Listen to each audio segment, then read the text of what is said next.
think we're ready for more. Yes, we are.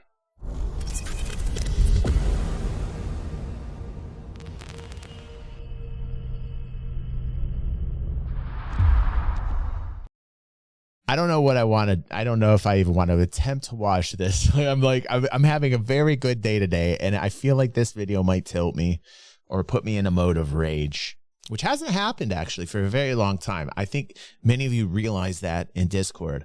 And so you were like, how can we bring out DG's rage? It has been so long since we've seen DG's rage. We're not even quite sure he's even rageful anymore. Like, who is this man? He's completely changed into a positive being. I've always been positive, mofos, always. Here we have a title, Star Citizen, Chris Roberts, $500 million black hole. Now, I'm going to try and watch this. Obviously, I've been following it since 2014. Am I biased? No, because I've had my moments where I've been pissed off at Cloud Imperium, Chris, and the whole thing. I've gone up and down and around, and probably why the channel's called 360, because I just keep going in fucking loops with this project.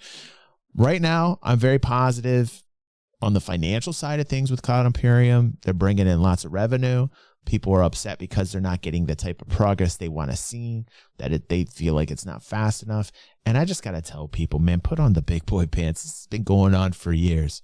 Okay. It's going to continue to go on for years. This is the kind of project that you're in. If it frustrates you, if you need a break from it, whatever, take a break from it. Go play other games. Go do things that humans do to not get so fucking filled with rage, right? Like, you should be happy. If you're not happy, don't cover it. Because, like, a lot of the times when people bring up videos like this, I hope they're more constructive to kind of be like, here's the things I would like to see. And, you know, if they want to poke fun and do that shit, so much for them to do it. But 9 out of 10, when I see these titles, I feel like they're clickety clacks. I feel like it's just for the clickety clacks. I feel like it's just for the views. So, because we watch so much of that content, right? $500 million black hole. It's not done yet. Blah, blah, blah, blah, blah. You know, like, it just, like, it feels manipulative, right? It just feels very manipulative.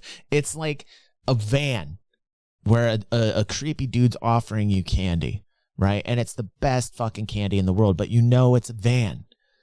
But there's so many people that went to the van on this. There's over 11,000 people got candy here. So let's see what we got here. It looks like it's highly produced. It looks like we got a nice little, you know, entertainment value here with the production. Let's watch.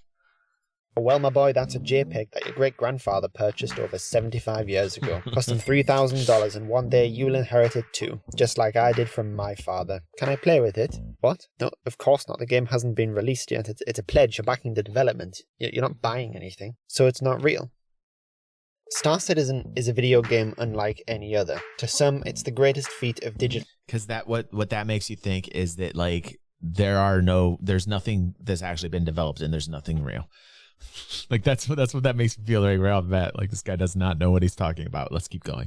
Engineering ever envisioned, with a brilliant leader and vibrant community supporting its development. To others, it's a toxic and brainwashed cult who zealously silence any criticism of their utopian vision of a galactic paradise. Crowdfunded projects have developed a reputation for ending in humiliation, scandal, and financial destitution. Sometimes the project was a rug pull scam from the very conception, or more often, the right intentions were there, but the idea was never remotely feasible, like developing an entire video game with no coding experience. Backers are more often than not left disappointed and with little recourse to get their money back. Depending on who you ask, Star Citizen is either the story of the most successful crowdfunded project of all time, with the total amount pledged reaching $500 million just a few weeks ago, also, not coincidentally, the largest video game budget in history.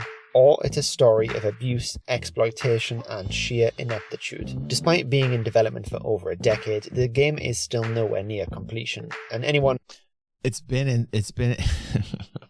who has played it will undoubtedly testify that what little of it does exist somehow manages to be the most breathtaking and touchingly beautiful experience possible on a gaming PC, and the most soul-crushing and nightmare-inducing horror. First off, yeah, I'm shaming him because the like, it's given me a little bit of this. It's giving me...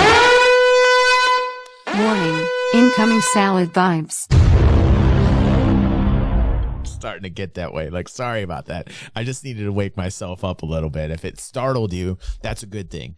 That's a good thing. But like, here's the thing. He's already not factual. There's already some mistakes with what he's reported. At the exact same time. This is the story of the fractured and complex world of Star Citizen. Every universe needs a god, and there's only one man brave enough to take on the challenge. And here's the other thing. Yes, the audio is not good at all. By the way, good morning, Tooth Fairy. Good to see you. We just saw something you made, dude. It was awesome. We just saw that little cinematic you put out there. We loved it, dude. We absolutely, we laughed. We cried. We touched ourselves. We did a lot. So awesome, Tooth Fairy. We loved it.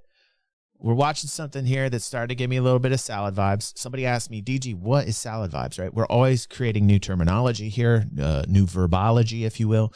And salad vibes is something when it hits us unsavory, like, and we're not happy with it, like it just kind of hits us in an unsavory way, and you're just staring at a raw salad that you don't like, right? Nobody likes raw salad. Nobody here. We're mostly carnivores here. We're cool with vegetarians and pescatarians. We're not exclusively carnivores here, but the majority of us are carnivores. So when we see like a salad with no dressing, with nothing other than cucumbers, maybe little tomatoes, could you imagine croutons with no dressing? That's salad vibes. You understand? That's what salad vibes are. You can also you could describe it like this. Salad vibes. You can that's kind of how we feel. So far, the video has given us slight salad vibes. Let's keep going. Let's be fair. Building a new one. Chris Roberts became known for his groundbreaking work on the Wing Commander franchise back in the 1990s. He's a pioneer of the space sim genre, and his early games would receive widespread acclaim, blending both Roberts' love for filmmaking and his unadulterated... Dude, how tired of you seeing the same narrative over and over again? It's recycled shit, dude. Like, we have to stop seeing this. Like, everybody knows. The videos are out there. We know how it was created. It's been out there like 5 million times by 5 million creators. We get it. We've seen it. We know it. Don't explain it. Just get to the point. How long is this video? Oh, Jesus, it's 35 minutes. Passion for spaceflight into some of the most influential games of the decade. In 1991, the original Wing Commander was ranked by Computer Gaming World as the 7th best PC video game of all time. By combining cutting-edge gameplay with live cinematic action sequences, Roberts gave players a chance to live out a dream of being an ace fighter pilot like Han Solo or Pete Mitchell. It feels very But to Roberts, these weren't just games. He was also living out his own dream of making the best space simulator possible, better audio. Whatever that took. I've never been accused of having a small vision. He originally started doing so under only a small penis. No, sorry. the guidance of Studio Origin Systems, eventually becoming disillusioned with their creative Speaking of small penises, choosing to split and form his own company, Digital Anvil. There was never love lost between Roberts and his publishers. Though to many, the idea of having their game successfully funded and published is a dream come true, to Roberts it always came in a direct message, Tripal. I wasn't Publishers supposed to have divulge that, but expectations yes, and demand a return in a on direct investment. message directly Their from Chris creative himself. sensibilities are driven less by artistic vision and more by market valuation. Where Roberts would always sacrifice money and time in pursuit of his dream, his publishers forcefully reined in that ambition in favour of actually putting out a product. This would finally come to a head during production of Digital Anvil's second game, Freelancer. All right, I'm going to have to fast forward. I know this. I know it. There's chapters here. So the dream. What is Star Citizen? I know what Star Citizen is. Let's hear slightly what his definition of Star Citizen is real quick. Squadron 42, the campaign. Wing Commander was almost named Squadron, so this component is its most direct spiritual successor. Apparently stars highly paid actors such as Mark Hamill, Gary Oldman, and Gillian Anderson. It now has to be purchased as a separate game from CIG, but it's not a game you can't play. No one knows anything about it. Yeah, if you were early enough, you got Squadron 42 thrown in. Congrats to those people like myself that did that. We didn't have to pay for it. Now we're many, many years down the road and they're making them pay for it. Of course, because capitalism, guys, because capitalism. I hear a lot of people get upset about that. People go, oh, well, now you got to pay for the game. Well, yeah, you do. That's called capitalism. Hey, guys, I got news for you. We live in a capitalistic society where corporations try to make money off of you.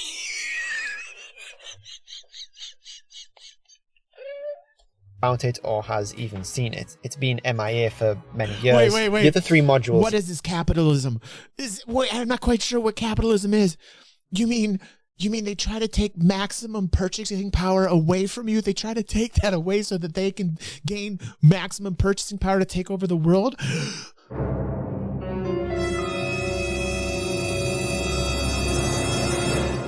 Capitalism.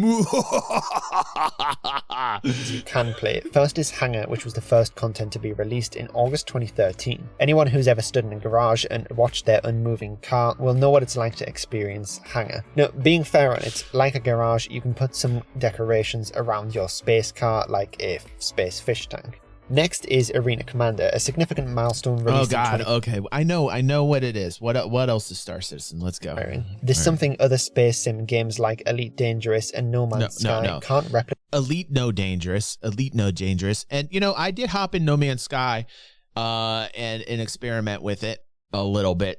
And that it's been years since I have. And I have to say, I was like, Sean's doing pretty good by this. Here that I think is very important for understanding the appeal of Star Citizen. The ships are just phenomenally built. The design language has a fidelity unrivaled in any genre of any other video Kerbo, game. Luxurious vessels My condolences, just ooze Kerbo. sex appeal with smooth lines and subtle curves. The exposed pipework and rigid compartments. I mean, who doesn't love the exposed pipework? I think all of us can agree that I think exposed pipework is probably one of the best design features in a ship ever. We all love our pipes. We do. All right, what's the next chapter here? So apparently we're at what is Star Citizen.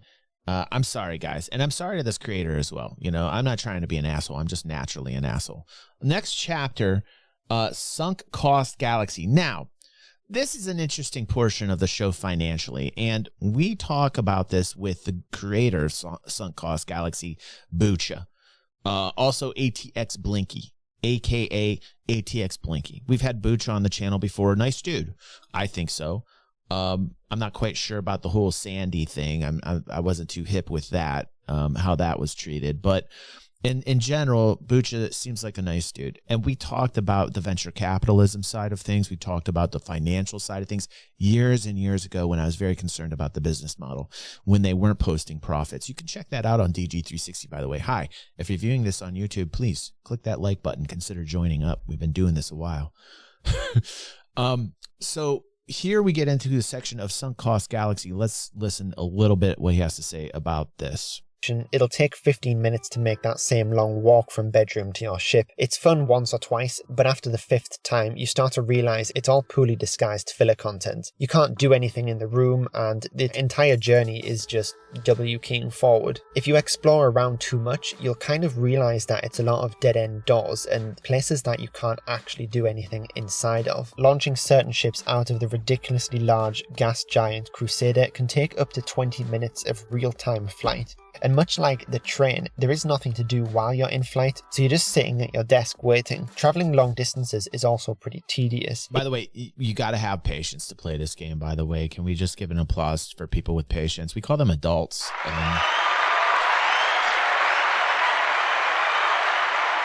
I know how frustrating it is. I know how frustrating it is doing, some of these tasks, and they're repetitive and they take a long time, and people who've been playing a long time, think that this is rather boring, but it fits into the puzzle piece of the realism that most people are looking for in this game, and what eventually is going to be very important dynamic and design feature to the game, which is you have to have patience. It's a natural filter against people who like to play Fortnite.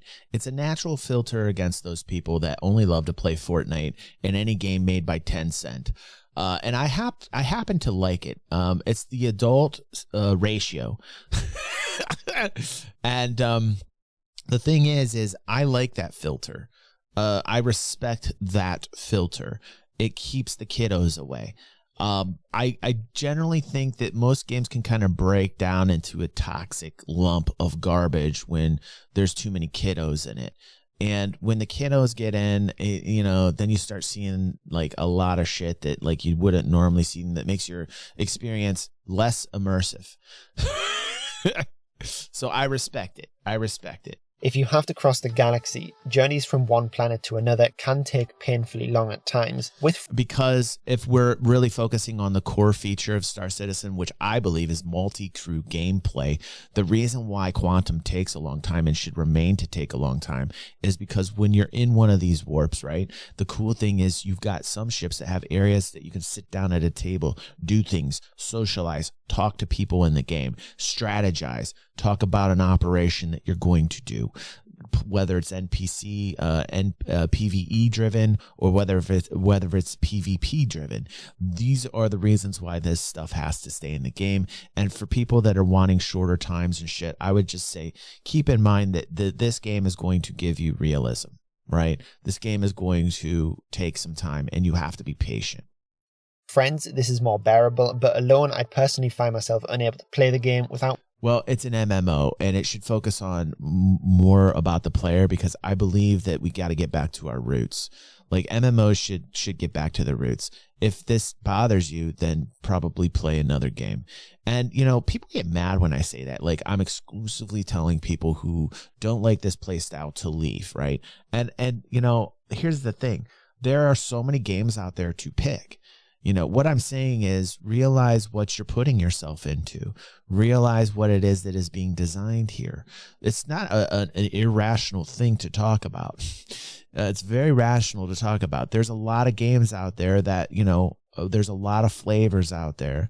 And if you don't like this style of play, go find something else. Every game doesn't have to be worked out and pre-designed for people who only love PvE.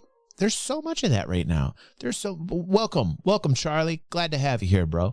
But there's so many games out there that start one way and then they eventually bend its way back to the biggest audience, which is that let's play it safe and put the covers over our head at night because we're really scared of the monsters outside of our door type design philosophy that has been just inundating the gaming market for at least almost 2 decades. I would say probably 15 years. There's been 15 years of sugar-coated candy game design where everything's button smashing, where everything's targeted and laid out for you, and it takes no skill. And there's so many games, and I respect designers. I respect companies, developers that do not adhere to that model, where they're not trying to make it candy coated, where they're not trying to give us everything that we've already had for the past 15 years. And let's get back to our goddamn roots. Let's get back to the roots of gaming, which is things should take a while, realism, danger, playing with other people, not to be scared in an MMO of player encounters. That's what MMO, that is the roots of the MMO, is to play with other people.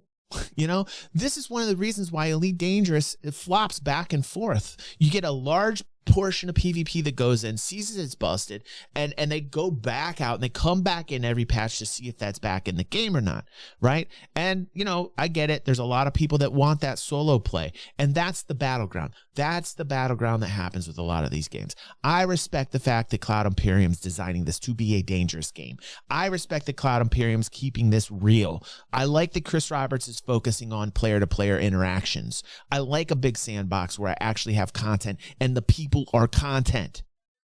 Charlie says, you've got good taste in games, bro. I solely play Star Citizen and DCS. I love them both. I love DCS. We're talking about that later too as well, Charlie. Good to have you, bro. So I'm a big gaming enthusiast.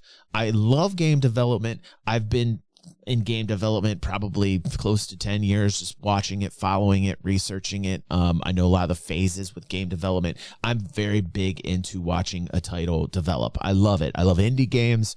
I love people that try and do things like Stutter Fox Studios and others out there that are trying to make their dreams come true. It's just fun. It's fun for me to watch this stuff. I continually, when I see content like this, it's like, I don't know. I feel like I've seen this 1,000 times before. Let's let's go a little bit forward here. Let's see. Sunk cost galaxy. Let's things see. that aren't really actual gameplay. Speaking of making money, though you can buy almost anything with in-game currency, making that money is very tedious. Rather than the gameplay itself being fun. It doesn't have to be, by the way. That's a complete lie. There's the Mo Trader where you can transfer credits directly to a player that was never in the game that's in the game right now. You could do player missions. You could join in player operations where players actually will pay you through the Mo Trader, which is an app in game where people can take and wire you credits directly. So there's a lot of features that's not even being brought up right here. There's, like the thing is you don't have to go the PvE route. You don't have to go the grindy way. Look at Mongrel Squad. Yar, my boys at Mongrel. Look at what they're doing. Piracy, and they're getting some pretty big cuts. They're getting some pretty juicy cuts, man. Going to Jumptown, doing raids. We're going to watch them today where they board another ship. They're doing ransoms. They're getting credits faster, I believe. Sometimes not. It's frustrating. Pirates right now. It's not a high paying job. But like the thing is you can find different ways to make money in this game. It doesn't have to be these spoon-fed fucking missions. People like people, this is again, the past 15 years of this industry, gamers have been spoon-fed sugar. We're going to make everything easy. We're going to drag you by the nose. We're going to show you how to do this every step of the way. It's okay. We're going to hold your hand the whole way. Where's the free thinking? Where's the imagination? Where's that gameplay that brings me back over and over again that most kids aren't aware of, right? Because it's too hard, because they can't put the fucking A to B together, which is scary. That's a fucking scary thing, man. That they can't have the imagination to think of different ways to make money in a game. It's really scary. So scary. With a financial reward as a nice bonus. The missions currently in-game are dull and want to go back to labor, the roots. with money the only real positive. Says people Space crave courier instant missions gratification. require you Absolutely. to fly to 4 separate locations to physically move around boxes. It's nice at first to go see the different outposts. They obviously need more content added, Sap says, although I will say this, I wouldn't mind if they added more things to do whilst in travel. For example, the chessboard that some ships have, maybe some arcade machines, or dare I say a peep show room. Now, I mean, like, let's just... everybody needs a peep show room, for God's sake. Sap's on it. Yes, you're not gonna hate me. Yes. I hear you, Sap. I hear you, bro. I hear you, dude. But it's the kind of experience most people would probably like to do 2 or 3 times and then move on to something more meaningful. It's especially frustrating when the Amazon locker refuses to take your box, preventing you from finishing the mission and making that money. Happens all and the your time. first trip to recover a black box from a destroyed ship is atmospheric, creepy, and tense. You really feel a sense of isolation, that danger may be hiding around the corner. Yep, the that's trailers good. also develop this by hinting there may be hidden fauna. However, none of that actually exists in the game. Yeah, we need fauna. We need wildlife. He's right. Let's keep going. For a game that places a huge importance on realism and immersion in making these systems less accessible, seeing hordes of dead-eyed NPCs... Yep, AI's an issue. Here's another issue: physics. Like I don't even like at this point the AI an AI fix would be definitely, they're working on it. They're working on it. But here's the big thing: the physics, man, the physics. T-posing and standing on chairs just kills all believability. I know it's an early access game, and that's a big point that any criticism is usually met with, but at the same time, it really feels like we shouldn't even be playing on the little that does exist, and especially shouldn't be charged so much for it. Another problem is the way you play the game is equally responsive to the mechanics and a necessary function of survival in order to avoid... Here's the thing I always say about pricing, right? Yeah, like some things are absurd. Like when the Cuddy Steel came out, that was way overpriced. It's not the first time that Cloud Imperium has been guilty of that, where they price things way too high. Like, we'll call them out on that shit. Every time I see that, I'm like, no. But here's the weird thing about pricing. They will price them whatever the fuck they want to price them, because the market will pay it. If the market pays it, then they paid it. And price is determined upon the demand. And if the demand is there and people are buying it at what we think are crazy prices, guess what? Capitalism. So if you don't like the pricing, right, I suggest not buying it. And apparently people are still buying it in a bear market when times are hard, because they're that passionate. Some are addicted. But that just goes to show you like how successful the business model is working, with a myriad of bugs. There are more unnecessary elevators in Star Citizen than any game I've ever played, which makes them all the more terrifying, as these boxes of vertical misery are a sentient and dangerous enemy. You'll always be double checking to make sure an elevator has actually arrived, to avoid stepping out into the back rooms. Sometimes even standing too close to one in a space station will result in you being sucked out into the vacuum of space. I always dread interacting with elevators, and I don't really think that's a way a game should make you feel. A huge part of playing the game is modifying your behaviour to avoid an untimely death. And without a strong reliance on YouTube and Reddit guides, a new player would be completely lost in the mess that this game is to play. And the fact that you'll experience much of it at a frame rate similar to that of a PowerPoint presentation certainly doesn't make it any better. Even if you completely disagree with my opinions on how enjoyable they need to make elevators work. I mean, like, you know, these are basic things, right? I mean, like, I'm not disagreeing with this guy saying. Intended gameplay loops in Star Citizen are to play currently, you have to admit it is still a tortured love dealing with how object containers are one of the biggest problems in the way the engine works at putting these objects next to one another or inside and one another. And I've said it a bajillion times. Object container sex is super important. It will continue to be one of my up there with the server meshing, up there with server meshing, physics, and object container sex. How unstable the game can be. And I know many people wish they could get their friends online to play with them, but can either not recommend the game in good faith or struggle to get their friends to stick past the steep learning curve. At best, Star Citizen is a manageably buggy and rough experience, but at its worst, it is just completely unplayable. So the question this undoubtedly leads us to is, how is it that with $500 million and 10 years of development, is the game still in such an unfinished state? And perhaps more let's just start with the engine, right? The engine issues. And now we have Star Engine. I sometimes think to myself, is that the best route? I mean, they can't scrap that. Everything's built off of it. They'd have to start at zero. I see a lot of people saying, oh, they should do Unreal Engine 5. They should just transport it over. That's not an option, man. They'd have to scrap everything if they switch the engine. That wouldn't even be worth it. So that's not an option. So they have to stick with Star Engine. Now, my gripe with Star Engine is it's kind of a bastardized Cry Engine and Lumberyard engine. If they can make this work, it's gonna be awesome. Welcome to the fam. Welcome to the fan, Nomai. Glad to have you here. So, like, you know, and a lot of times when I have physics issues, I blame it on Star Engine, but like they got to work with it. They got to keep working with it. More importantly, how did the game even raise that much money without any real gameplay? The actual there's gameplay. Like I get so upset with this narrative of there being no gameplay. Like that's such bullshit. How many videos have we seen here on this channel where we watch creators make the coolest content and they had the best time? 2, 3, 4, 5 hours worth of like video from just one content creator where they had a battle and it was like a 5-hour video. It was ridiculous. And we sat here and we watched it all. We sucked that in. We were like, holy shit. It was this amazing battle on Microtech. It was phenomenal. And, like that's content, that's content. Well, those are just players, DG. No, I mean, like these are people who are in organizations that are taking the gameplay more seriously. They're developing a way in which they are communicating to one another. They're nailing it down before they play the game in its final state, and they're being proactive, and they actually have content because they're playing with other players. Again, MMO. Does that mean I'm saying, oh, there should be no other content? No, that's not what I'm saying.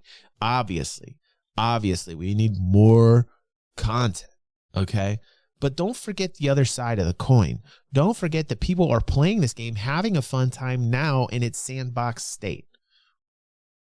And then people get mad because it's been so long. But think about how much has happened to get us to the point that we're at. I never hear anybody give props to Cloud Imperium for how far they have come. And to this day, with 800 plus employees, you still have people that yell scam citizen. They might fail, okay? That might be a possibility, but I don't think so. With as many locations and as many people and as transparent as they have been, which let's be frank, they don't have to do any of this, but they understand they have to because first, they're connected to their backers. And that's why the 500 million, because they are connected to them. They are also passionate about the game. Each one of them has a different expertise that they're bringing to this game. Some are artists, some are devs, some are managerial, some are QA people. They're all passionate, they're all connected to it, and we can see it. Not a lot of other games show you this scale in the real life.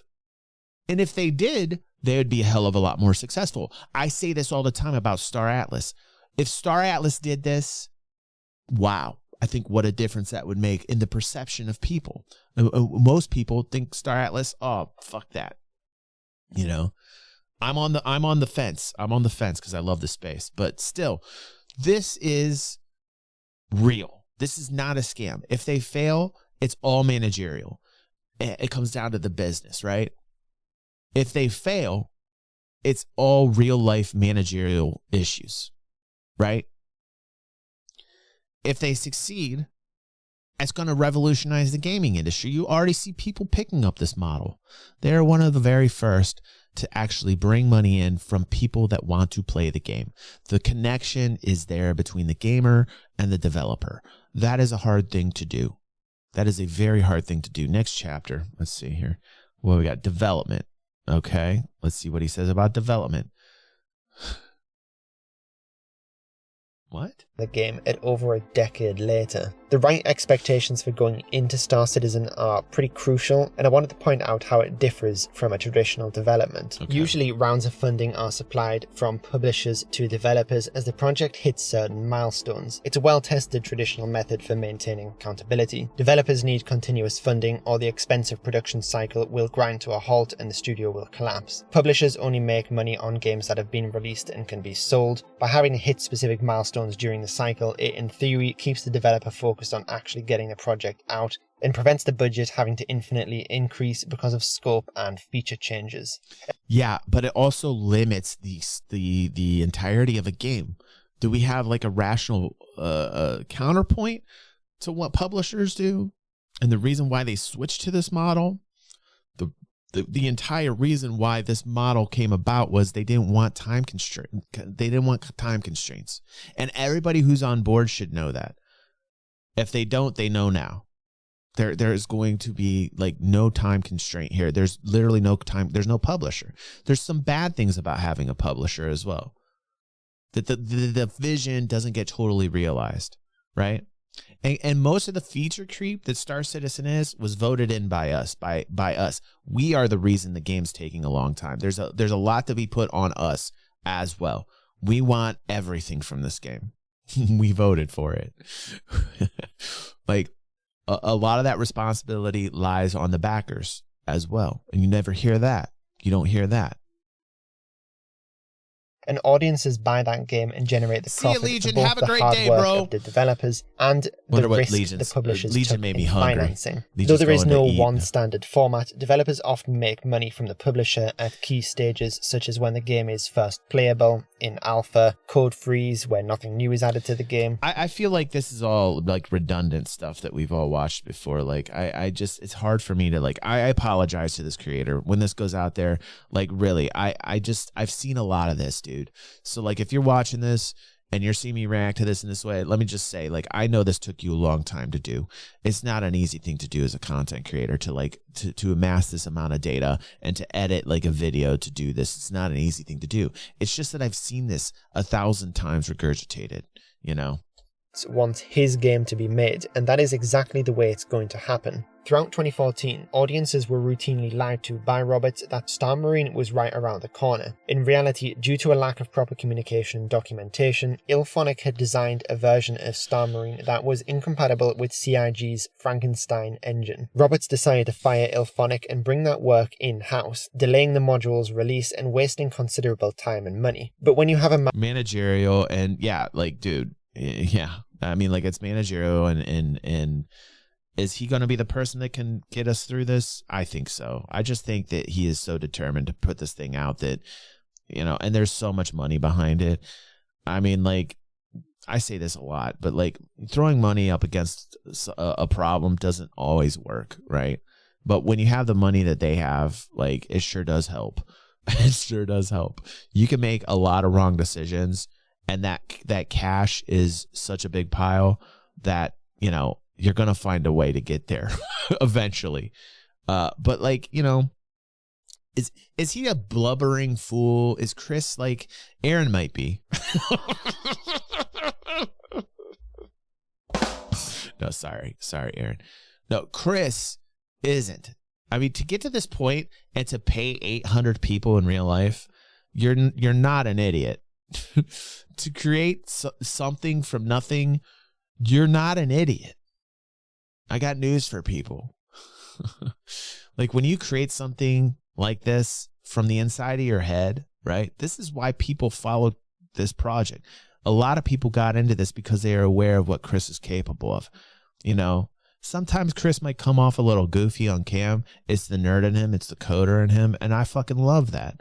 I love that. Yes, he was given all these dates early on in the project, and they squelched him because he would always, you know, give these crazy dates and they would never come true. You never hear him do that shit anymore. He's trying to correct himself. I don't think Chris has ever been on camera like this before.